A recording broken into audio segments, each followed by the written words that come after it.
Hello student, welcome back to my TZ 24/7। This is Anita Sharma. Board exam pass आ गए हैं, लेकिन बोर्ड एग्जाम से पहले हमें एक और एग्जाम देना है, वो है हमारा प्रैक्टिकल एग्जाम। प्रैक्टिकल एग्जाम आपके 1 जनवरी 2025 से स्टार्ट होकर के और आपके 14 फैब 2025 तक ये चलने वाले हैं। लेकिन प्रैक्टिकल एग्जाम से पहले आपको किन किन बातों पर ध्यान रखना है, जिसके बिहाफ पर आप अपने प्रैक्टिकल एग्जाम के अंदर फुल स्कोर कर सकते हैं, राइट? तो ये छोटी छोटी बातों पर भी अगर आपने ध्यान दिया ना, तो डेफिनेटली आप अपने प्रैक्टिकल एग्जाम के अंदर बहुत अच्छा स्कोर करोगे या फुल स्कोर कर सकते हो। जैसे कि बहुत सारे बच्चों के अभी दिमाग में क्वेश्चन चल रहे हैं कि प्रैक्टिकल एग्जाम कैसे होता है, कहां से एग्जामिनर आएंगे, किस तरह के क्वेश्चंस आपसे पूछेंगे, राइट? हमारी प्रोजेक्ट फाइल कैसी होनी चाहिए, और जो एग्जामिनर हमसे क्वेश्चन पूछेंगे हमारी प्रैक्टिकल एग्जाम के दौरान, उनका जवाब हमें कैसे देना है, राइट? हमें अपने आप को कैसे प्रेजेंट करना है एग्जामिनर के सामने, और जब हम अपने ये क्वेश्चन के जवाब हम एग्जामिनर को देंगे तो वो किस तरह से देने चाहिए और किस तरीके से हमें उनके क्वेश्चन को समझकर फटाक से कॉन्फिडेंटली अपना आंसर देना चाहिए, ये सारी चीजें बताने वाली हूं आपको इस वीडियो के अंदर। यानी कि प्रैक्टिकल एग्जाम्स के रिगार्डिंग आपका कोई भी डाउट नहीं बचेगा इस वीडियो को देखने के बाद, राइट? तो इस वीडियो को ज्यादा से ज्यादा शेयर भी कर दीजिएगा, लाइक्स भी कर दीजिएगा, और साथ साथ में इसको लास्ट तक देख लेना। अगर आप चैनल पर नहीं तो चैनल को सब्सक्राइब जरूर कीजिएगा। तो स्टार्ट करते हैं बिना किसी देरी के, ठीक है? तो CBSE practical exam 2024-25 important tips to score full marks must watch. तो सबसे पहले हम क्या करते हैं, सबसे पहले हम बताते हैं, जैसे आपको पता होगा कि आपके बोर्ड एग्जाम जो है उसमें दो तरह के एग्जाम दिए जाते हैं। मतलब आपकी जो मार्कशीट बनेगी फाइनल, वो आपके दो एग्जाम्स के बेस पर बनाई जाती है। तो एक होती है आपकी थ्योरी एग्जाम, ये तो एक होता है आपका प्रैक्टिकल एग्जाम। तो किसी जो एग्जाम होते हैं आपके थ्योरी एग्जाम होते हैं वो 70 का भी होता है और वो 80 का भी होता है, और किसी में आपके प्रैक्टिकल एग्जाम इसी तरीके से 20 के भी होते हैं और 30 के भी होती है, राइट? तो जैसे अगर मैं बात करूं जैसे ज्योग्राफी की है, तो ज्योग्राफी में 70 मार्क्स का आपका थ्योरी एग्जाम होता है और आपकी 30 मार्क्स की आपकी प्रैक्टिकल होती है। इसी तरह की हिस्ट्री और पॉलिटी में भी आपका क्या होता है, आपकी 80 मार्क्स की थ्योरी का एग्जाम होता है और 20 मार्क्स के आपके प्रैक्टिकल्स होते हैं। इसी तरीके से आपका जिनके पास मैथ्स है तो मैथ्स आपका 20 का होगा, और इसी तरीके से जो आप इंग्लिश का जो ASL होता है, यानी कि असेसमेंट लर्निंग वाला जो पोर्शन होता है, वो भी आपका 20 मार्क्स का होता है, राइट? तो आपको क्या करना है, आपको इनके बिहाफ पर अपने आप को प्रिपेयर करना है अपने बोर्ड एग्जाम के लिए। तो बिल्कुल भी जो भी बच्चे अभी प्रैक्टिकल एग्जाम को सीरियस नहीं लेने, तो बच्चा सीरियस जरूर से लीजिए, क्योंकि ये जो प्रैक्टिकल एग्जाम है इनके मार्क्स ऐड होते हैं आपकी फाइनल मार्कशीट के अंदर, ठीक है? तो मैं यहां पर जिन बच्चों को पता नहीं है फटाफट से लिख भी देती हूं कि किनका एग्जाम आपका थ्योरी का कितने का होगा और उनका कितने का होगा। जैसे अगर मैं बात करूं किसकी, ज्योग्राफी की, तो ज्योग्राफी में क्या हो जाएगा 70 + 30, यानी कि 70 आपका थ्योरी और 30 आपकी प्रैक्टिकल एग्जाम हो जाएगी, ठीक है? इसी तरीके से अगर मैं हिस्ट्री की बात करूं तो हिस्ट्री आपका कितने का हो जाएगा, 80 + 20 का हो जाएगा, ठीक है? उसके बाद अगर मैं पॉलिटिकल साइंस की बात करूं, ठीक है, पॉलिटिकल साइंस की बात करूं तो उसमें भी आपका 80 + 20 होगा, ठीक है? इसी तरीके से अगर मैं इंग्लिश की बात करूं तो इंग्लिश में ASL होता है, ठीक है, assessment of the learning basis पर। तो आपसे जो भी क्वेश्चन पूछे जाएंगे, ठीक है, लर्निंग और स्पीकिंग वगैरह सब कुछ ये होता है, तो ये आपकी हो जाएगी 80 + 20 की, ठीक है? और इसी के साथ में जिनके पास मैथ्स है तो वो मैथ्स भी क्या हो जाएगा, वो भी 80 + 20 का होता है, ठीक है?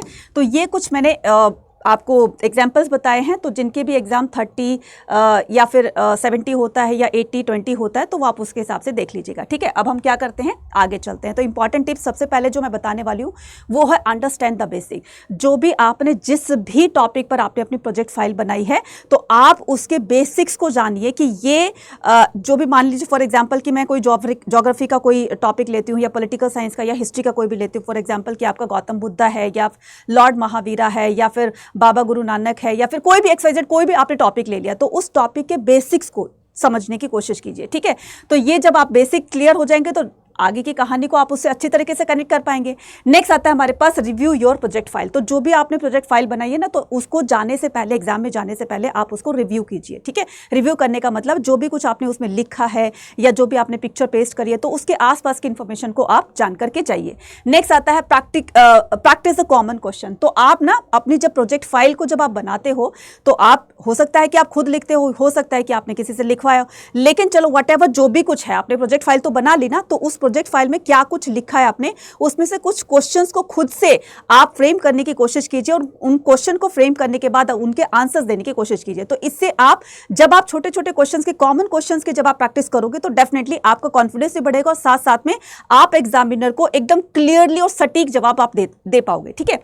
उसके बाद हम क्या करते हैं, स्टे काम एंड कॉन्फिडेंस। आपके मार्क्स एग्जामिनर यहीं पर थोड़े बहुत कट कर लेगा अगर आपके हाव भाव उस तरीके के हुए। आप जाते हो घबराते हुए जाते हो, अरे क्या पता नहीं क्या क्वेश्चन पूछेगा, ये पूछेगा, मेरे को तो ये नहीं आता, तो घबराते हुए जब जाते हो ना, आपके यकीन मानो मैं सही कह रही हूं क्योंकि मैं खुद प्रैक्टिकल लेने जाती थी, मुझे पता है कि बच्चे के जो एक्सप्रेशन होते हैं, स्टूडेंट के एक्सप्रेशन होते हैं, तो उसी के हाव भाव से पता चल जाता है कि इस बच्चे में कॉन्फिडेंस की कमी है, इस बच्चे ने जो प्रोजेक्ट फाइल बनाई है कहीं ना कहीं इसने या तो कॉपी करवाई होगी या उससे रिलेटेड कोई भी इंफॉर्मेशन इसको नहीं आती होगी। तो आपको क्या करना है, जो मैंने ऊपर के 3 पॉइंट बताए ना, ये आपको मतलब आपकी आधी लड़ाई तो यहीं से जितवा देंगे। तो उसके बाद ये जो आपको स्टे काम और कॉन्फिडेंट का है ना, तो आपको बिल्कुल शांत रहना है, शांत रह करके कॉन्फिडेंट होकर के आपको हर क्वेश्चन का जवाब देना है। अगर आप हड़बड़ाहट में, जल्दबाजी में अगर आप क्वेश्चन का जवाब देंगे तो कहीं ना कहीं वो गलती करेंगे और इस गलती की वजह से आपके मार्क्स कट जाएंगे। तो आपको ये काम बिल्कुल नहीं करना है, राइट। उसके बाद आता है कम्युनिकेट क्लियरली। आपको ये नहीं कि अरे हाँ शायद हो सकता है, शायद ये हो सकता है, शायद वो हो सकता है, तो आपको मे बी वाला पार्ट नहीं करना है, आपको शायद वाला पार्ट नहीं करना है, क्लियरली सटीक आंसर देना है। और अगर सुनिए, अगर मान लिया कि आपको सारे क्वेश्चंस नहीं आते हैं, तो अगर किसी क्वेश्चन में अटक भी जाते हो ना, तो एग्जामिनर से बिल्कुल साफ कह दीजिए कि सर या मैम मुझे ये नहीं आता, तो आप आगे के क्वेश्चंस पूछिए, तो हो सकता है मैं आगे के क्वेश्चंस का जवाब आपको बिल्कुल कॉन्फिडेंटली और अच्छे तरीके से दे सकूं, ठीक है। लेकिन आपको ये भी नहीं करना मुझे ये भी नहीं आता मैडम कोई और पूछ लो, मुझे ये भी नहीं आता सर कोई और पूछ लो, ऐसा नहीं करना है। कोशिश करना कि हर क्वेश्चन का जवाब आप कॉन्फिडेंटली दें, क्लियरली दें। बहुत ही रेयर केस में अगर आप कहीं फंस जाते हो तो उसमें आप आगे बढ़ने की उनको कहिए, रिक्वेस्ट कीजिए कि सर आप या मैम आप मुझे दूसरा क्वेश्चन पूछ लीजिए, ठीक है। तो ये कुछ टिप्स ऐसे हैं जिसको फॉलो करके, ये छोटी छोटी बातें जरूर हैं, आपको लग रही होंगी, ठीक है, लेकिन ये बातें आपके बड़े काम की है जो आपको प्रैक्टिकल एग्जाम के अंदर फुल स्कोर करा सकती हैं।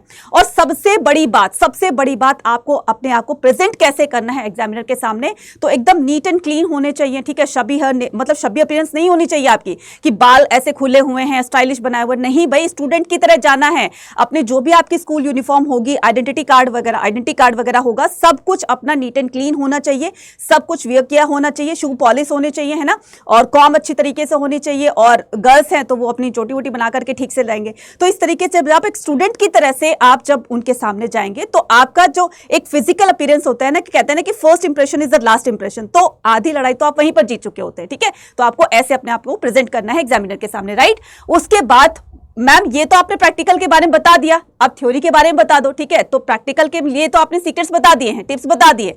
अब आप थ्योरी एग्जाम के लिए क्या कर सकते हो, आप अड्डा 24/7 के इस YT चैनल को आप सब्सक्राइब करके अपने हर सब्जेक्ट की तैयारी बहुत अच्छे से फुल ऑन कर सकते हैं।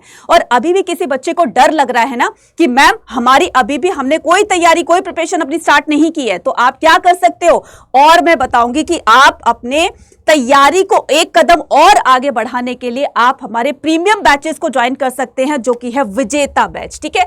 अब जो बच्चे विजेता बैच में एनरोल कर सकते हैं, ठीक है, और अपने एग्जाम में अच्छा स्कोर पाने के लिए जो एफर्ट लगा रहे हैं, लास्ट मोमेंट पर जो एक अच्छी सी रिवीजन लेकर जाना चाहते हैं, तो उनके लिए ये बेस्ट सॉल्यूशन है।